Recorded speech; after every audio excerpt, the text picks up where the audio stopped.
বাংলাদেশের স্বাধীনতা এবং সার্বভৌমত্বের ব্যাপারে কোনো আপোষ নেই। আমাদের সেখানে ইনস্টিটিউশনালাইজ প্রপার ডিসিপ্লিন ফ্রম সার্ভিসের অভাব। আমাদের দেশে আনফর্চুনেট অনেক বড় সমস্যা হচ্ছে বড় ধরনের করাপশন।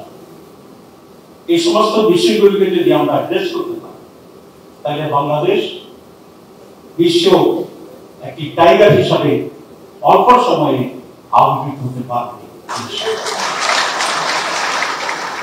আমরা আপনাদেরকে এই কথাটি বলতে পারি যে বাংলাদেশ এখন আগের জায়গায় আর ফিরে যাবে। আমাদের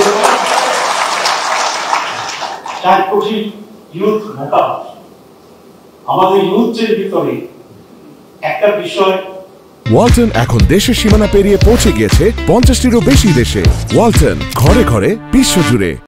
এখানে আমরা দেখতে পাচ্ছি যে তারা they want a positive move, they want a change, and there's a bigger positive change in quality.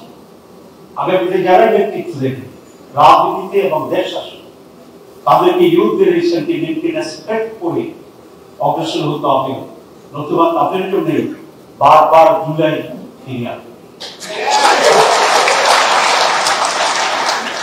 এবং আমি আমার দলের পক্ষ স্পষ্ট আমরা 4টা কমিটমেন্ট।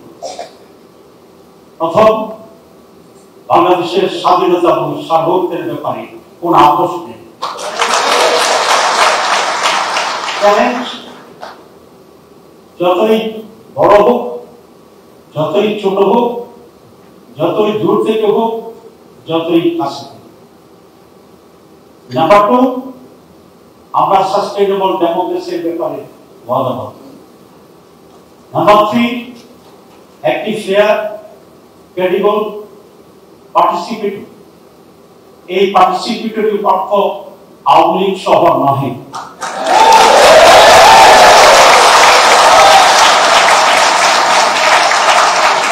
এই পার্টিসিপেটরি অর্থ হচ্ছে জনগণের বিপুল পার্টিসিপেশন, ভোটারদের পার্টিসিপেশন, সেজন্য যে এনভায়রনমেন্ট।